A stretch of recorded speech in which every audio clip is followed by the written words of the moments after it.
Baik, Assalamualaikum warahmatullahi wabarakatuh.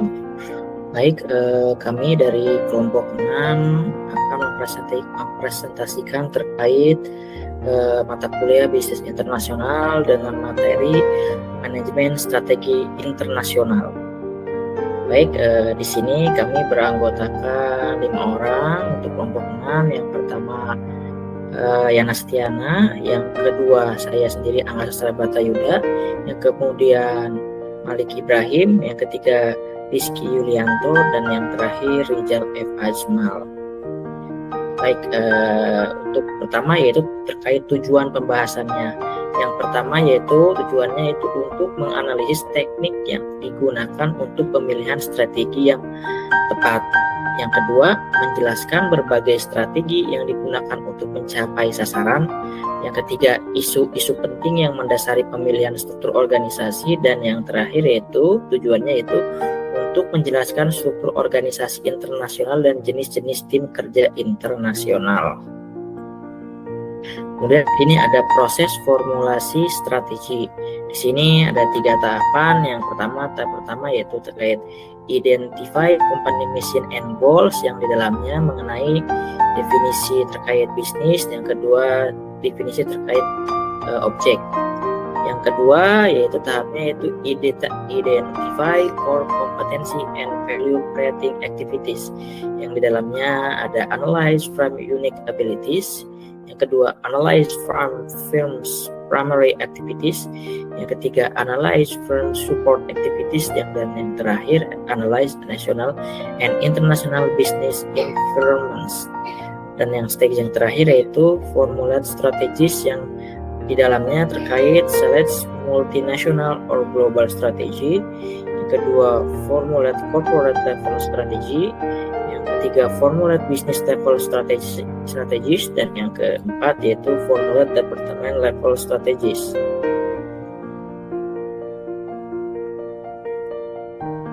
Kemudian di sini ada kompetensi, nilai dan nilai tambah. Di sini dijelaskan yaitu yang pertama yaitu core kompetensi, ialah di mana merupakan kemampuan atau kompetensi khusus dari perusahaan yang tidak bisa atau sulit disamakan oleh pesaing. Yang kedua yaitu value change analysis, yaitu proses mengklarifikasikan kegiatan atau aktivitas utama primary activities dan aktivitas pendukung support activities dalam perusahaan, dan mengidentifikasi kegiatan-kegiatan yang mampu menciptakan nilai tambah bagi konsumen.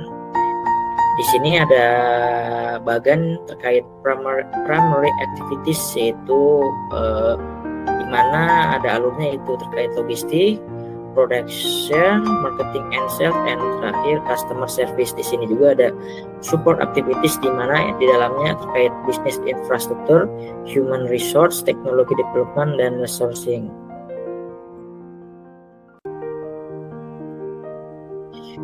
Dalam manajemen strategi internasional tentunya memiliki perbedaan dengan domestik, yang diantaranya karena disebabkan yang pertama yaitu perbedaan faktor demografi dan geografi seperti bahasa, agama, budaya, adat istiadat, musim, dan lingkungan, serta fisik.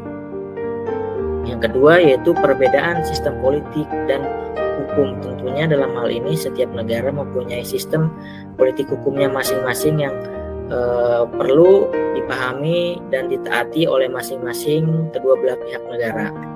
Yang ketiga yaitu perbedaan sistem ekonomi nasional tiap negara. Tentunya sistem ekonomi nasional tiap negara memiliki perbedaannya masing-masing, tidak bisa disamakan, sehingga masing-masing negara harus bisa mempelajari terkait sistem ekonomi yang diterapkan oleh negaranya akan melakukan kerjasama.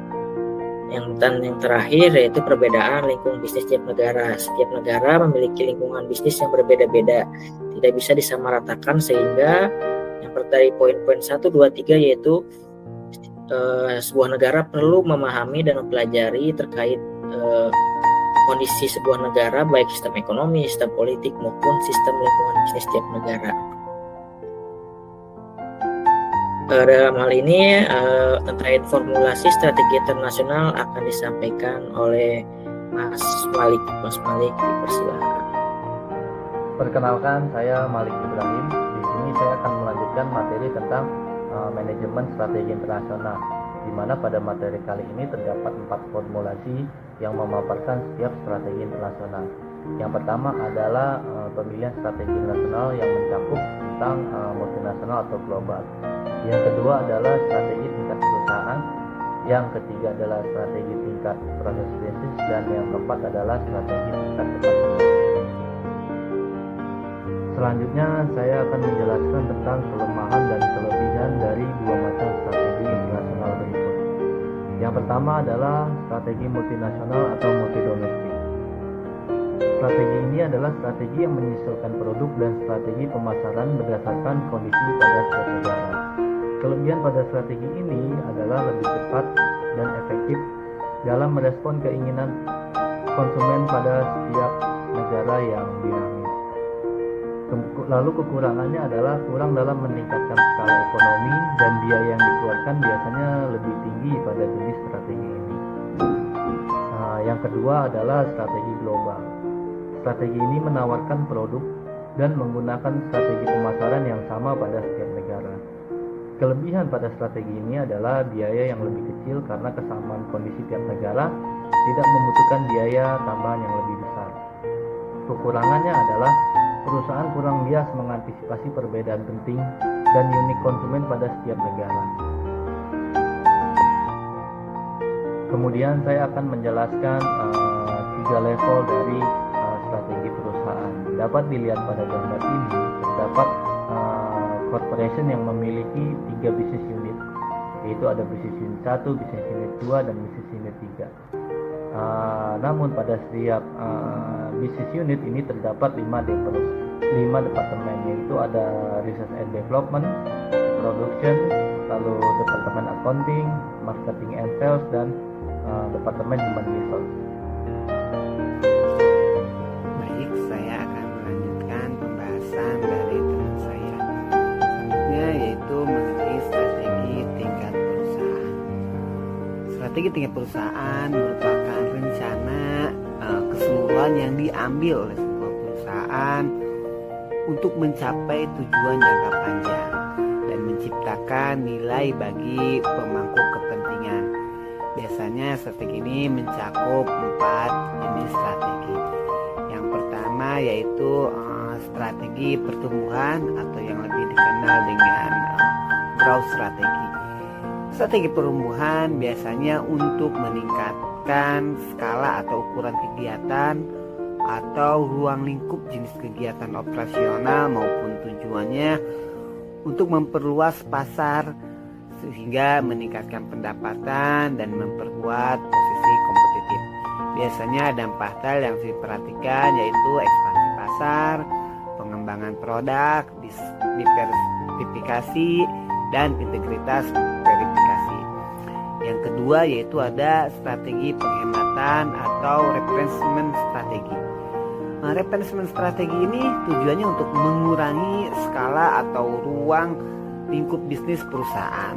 Strategi ini biasanya digunakan ketika perusahaan menghadapi masalah keuangan, penurunannya kinerja, atau tantangan operasional lainnya. Ada 4 hal dalam strategi penghematan yang harus diperhatikan, yaitu meliputi 1. Divestasi, 2. Pengurangan biaya, yang ketiga itu likuiditas. Yang selanjutnya itu yang ketiga yaitu strategi stabilitas. Nah, untuk strategi stabilitas sendiri yaitu untuk menjaga status quo dan menghindari perubahan besar dalam operasi bisnis. Strategi ini biasanya digunakan oleh perusahaan yang berada dalam posisi yang baik di pasar dan ingin mempertahankan kinerja saat ini untuk mengambil resiko besar. Ada beberapa hal yang harus diperhatikan, misalnya dari pemeliharaan, konsolidasi, dan peningkatan marginal. Dan yang terakhir atau yang keempat ada strategi kombinasi. Jadi strategi kombinasi itu yang dirancang untuk memadukan elemen dari strategi pertumbuhan, strategi penghematan, dan strategi stabilitas.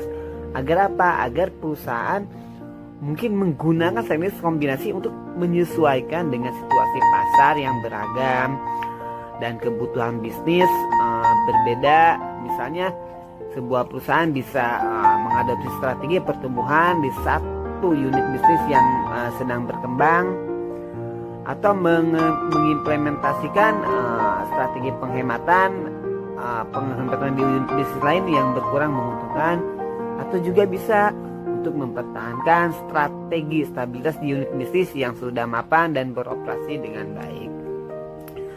Dan yang selanjutnya yaitu saya akan membahas tentang strategi tingkat bisnis. Strategi tingkat bisnis adalah rencana yang diterapkan oleh unit bisnis biasanya atau divisi dalam sebuah perusahaan untuk bersaing di pasar tertentu.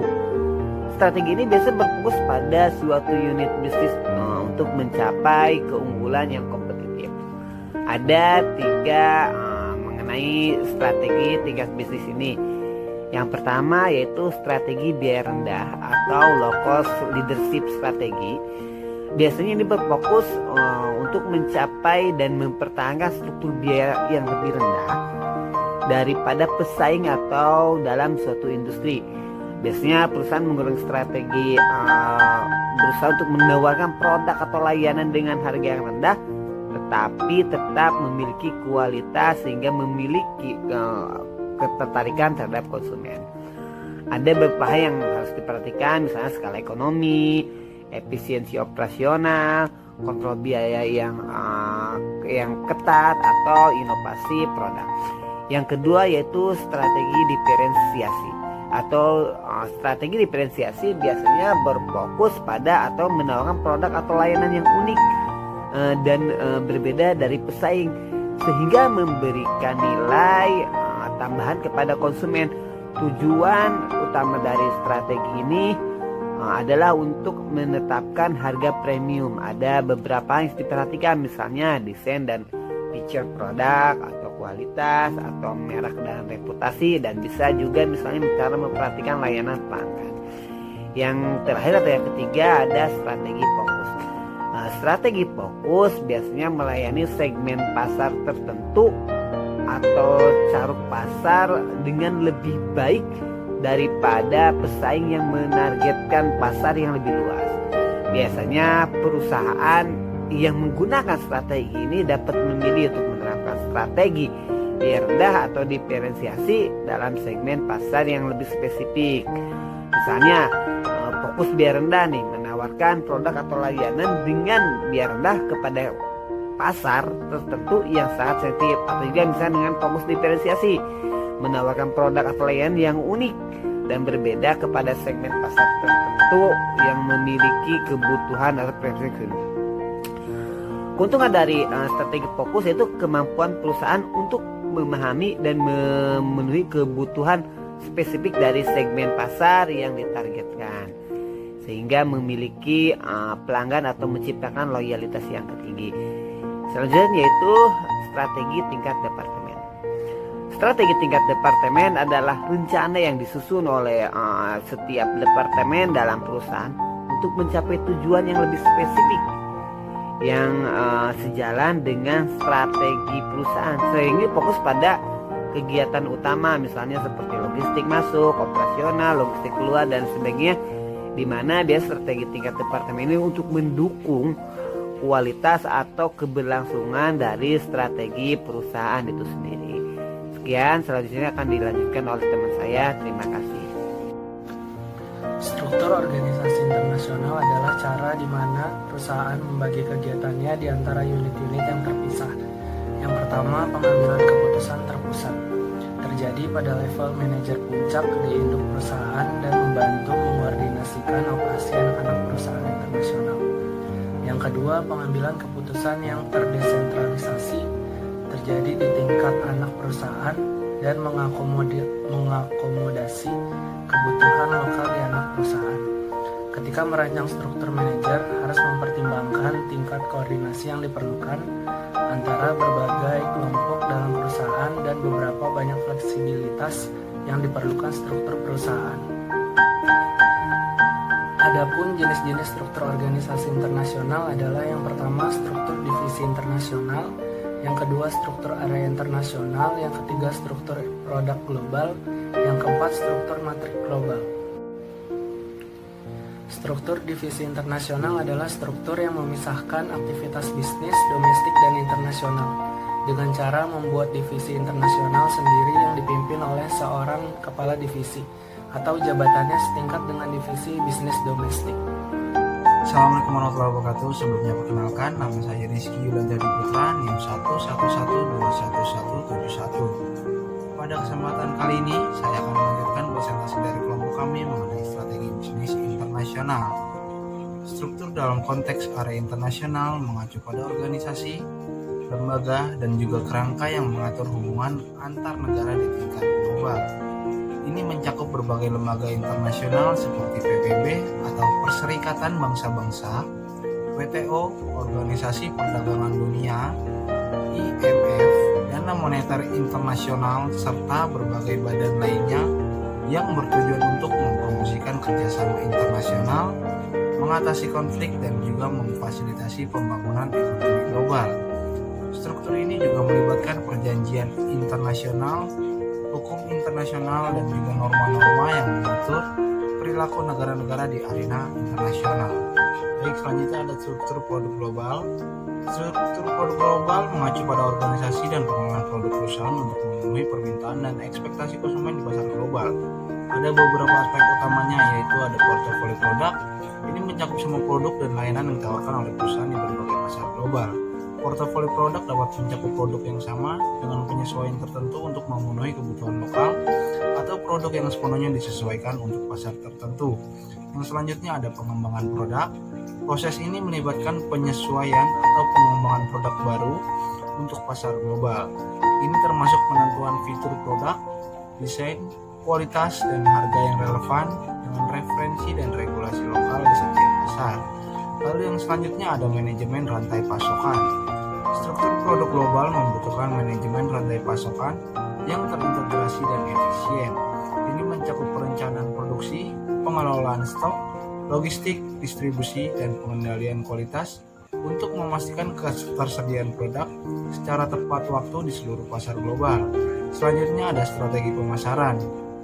Pemasaran produk global melibatkan pengembangan strategi yang mempertimbangkan perbedaan budaya, bahasa, dan juga perilaku konsumen di berbagai negara. Ini mencakup strategi branding, penetapan harga, promosi, dan saluran distribusi yang sesuai dengan karakteristik pasar masing-masing. Lalu yang selanjutnya ada kepatuhan regulasi. Produk global harus mematuhi berbagai regulasi lokal dan internasional. Ini mencakup standar keselamatan produk, persyaratan lingkungan, dan regulasi perdagangan yang berlaku di negara-negara tempat produk dijual. Lalu yang selanjutnya ada dukungan dari pelanggan. Perusahaan harus menyediakan dukungan pelanggan yang efektif di seluruh dunia. Ini mencakup layanan purna jual, perbaikan, dan respon yang cepat terhadap keluhan ataupun masalah dari konsumen itu. Selanjutnya ada struktur matriks global. Struktur matriks global adalah pendekatan organisasi di mana perusahaan menggabungkan dua dimensi utama dalam pengaturan operasionalnya, struktur fungsional dan struktur berbasis produk atau pasar. Dalam struktur ini, karyawan atau tim bekerja di bawah dua hierarki yang berbeda secara simultan. Yang pertama ada struktur fungsional. Ini mencakup departemen atau fungsi seperti pemasaran, keuangan, produksi, sumber daya manusia, dan lain sebagainya. Setiap fungsi memiliki tanggung jawab spesifik terkait keahliannya masing-masing. Lalu yang kedua ada struktur berbasis produk atau pasar. Selain struktur fungsional, perusahaan juga membagi organisasinya berdasarkan produk tertentu atau segmen pasar tertentu. Contohnya ada divisi atau unit bisnis yang fokus pada produk X atau pasar regional Y. Dalam struktur matriks global, setiap karyawan atau tim bekerja di bawah dua atasan atau otoritas yang berbeda. Atasan fungsional yang bertanggung jawab atas kegiatan sehari-hari dan pengembangan keterampilan, serta atasan berbasis produk atau pasar yang fokus pada strategi dan juga tujuan yang spesifik terkait produk ataupun pasar mereka. Dalam menyimpulkan presentasi ini, saya ingin menyampaikan apresiasi yang mendalam atas waktu dan perhatian yang telah diberikan kepada kelompok kami. Semoga informasi yang dibagikan pada kesempatan kali ini dapat memberikan nilai tambah dan memicu langkah-langkah berikutnya yang sukses. Terima kasih sekali lagi untuk dosen pengampu kita, Bapak Ahmad Tarmizi, SEMM. Sampai jumpa di kesempatan berikutnya. Wassalamualaikum warahmatullahi wabarakatuh.